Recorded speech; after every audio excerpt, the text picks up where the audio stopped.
जय सिया राम। मित्रों स्वागत है आप सभी लोगों का अपने इस YouTube चैनल लाइफ ऑफ सनातनी में। और स्वागत है आप सभी लोगों का श्री रामचरितमानस रामायण के एक और नए अध्याय में। तो मित्रों, जैसा कि आप सभी लोग जानते हो कि पिछले वीडियो में श्री रामचरितमानस रामायण को बालकांड में दोहा क्रमांक 2 समाप्त किया था और आज यहीं से आगे बढ़ने वाले हैं।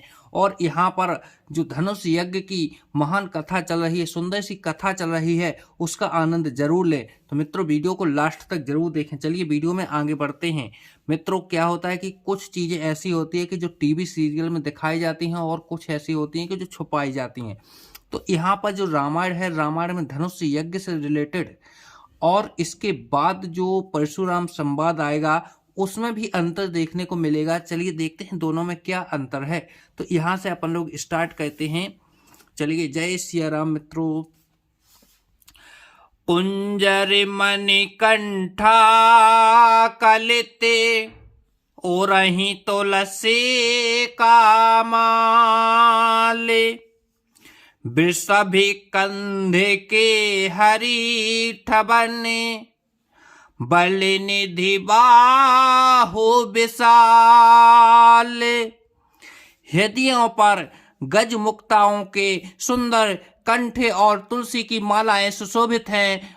उनके कंधे बैलों के कंधे की तरह ऊंचे तथा पुष्ट हैं। एंड खड़े होने की शान सिंह की सी ही है और भुजाएं विशाल एवं बल की भंडार है।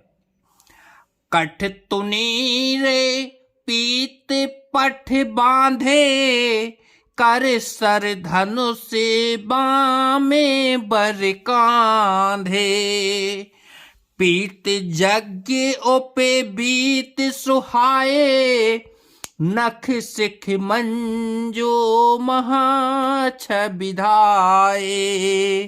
कमर में तरकस और पीतांबर बांधे हैं, दाहिने हाथों में बाण और बाएं सुंदर कंधों पर धनुष तथा पीले यज्ञोपवित्र जनेऊ सुशोभित हैं। नख से लेकर शिखा तक सब अंग सुंदर हैं, उन पर महान शोभा छाई हुई है।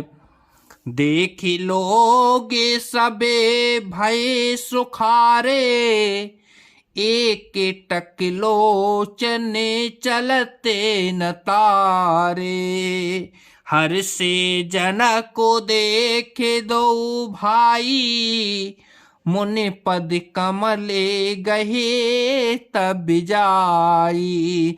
उन्हें देखकर सब लोग सुखी हुए नेत्र एक टक निमेष शून्य हैं और तारे पुतलियां भी नहीं चलते। जनक जी दोनों भाइयों को देखकर हर्षित हुए। जब तब उन्होंने जाकर मुनि के चरण कमल पकड़ लिए। कर बिनती निज कथा सुनाई, रंग अवनि सबे मुनहि दिखाई, जह जह तह कुंवरे बर दोऊ, तह तह चकते चितौ सबको। विनती करके अपनी कथा सुनाई और मुनि को सारी रंग भूमि यज्ञशाला दिखलाई। मुनि के साथ दोनों श्रेष्ठ राजकुमार जहां जहां जाते हैं वहां वहां सब कोई आश्चर्यचकित हो देखने लगते हैं।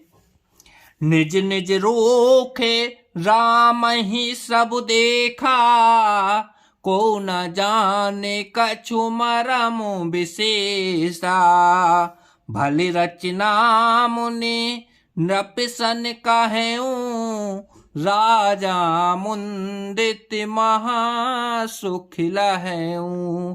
सबने राम जी को अपनी अपनी और ही मुख किए हुए देखा, परंतु इनका कुछ भी विशेष रहस्य कोई नहीं जान सका। मुनि ने राजा से कहा, रंग भूमि की रचना बड़ी सुंदर है। विश्वामित्र जैसे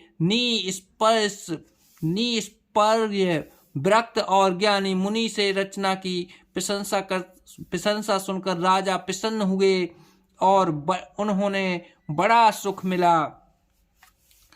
सबे मन चहिते मंचो एके, सुंदर बिसद विशाल, मुनि समेत दो बंधु तहें, बैठा रे महिपाल।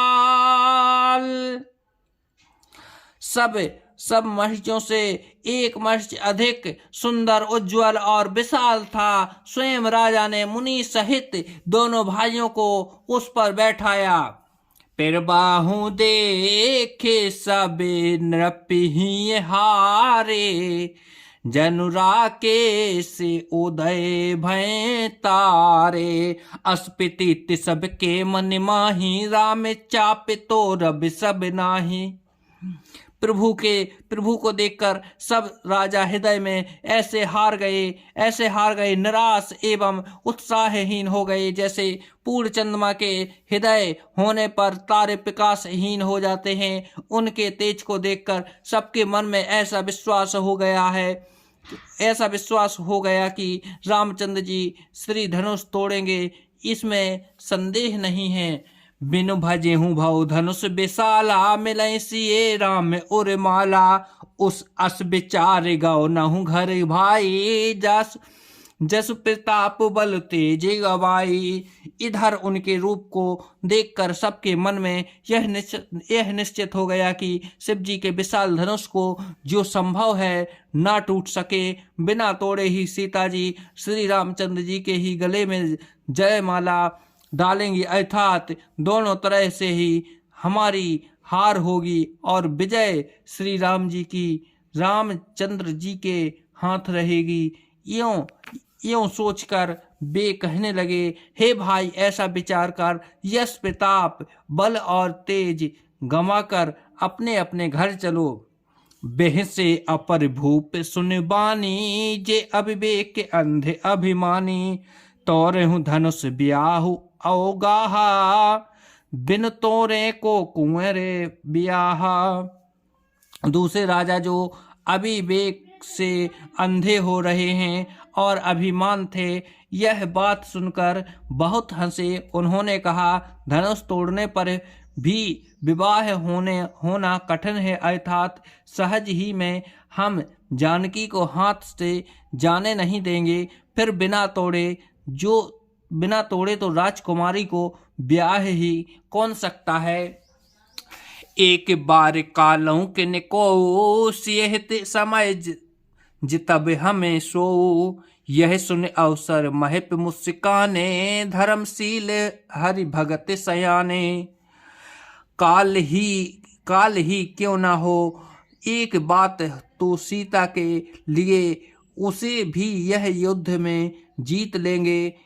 यह घमंड की बात सुनकर दूसरे राजा तो धर्मात्मा हरि भक्ति और सयाने थे, मुस्कुराए। रामासिए ब्याह विराम, गर्भ दूरे करे निरपहि के। जीती को सके संग्राम, दशरथ के रणबांकुरे। उन्होंने कहा, राजाओं के गर्भ दूर करके जो धनुष किसी से नहीं टूट सकेगा, उसे तोड़कर श्री रामचंद्र जी सीता को विवाहेंगे। रही युद्ध की बात, सो महाराजा दशरथ के रण में बाकी पुत्रों के युद्ध में तो जीत ही कौन सकता है। जय सिया राम मित्रों, आज वीडियो को यहीं पर समाप्त करते हैं। कल के वीडियो में फिर यहीं से आगे बढ़ेंगे। जब तक के लिए जय सिया राम मित्रों, देखते ही आगे क्या होता है।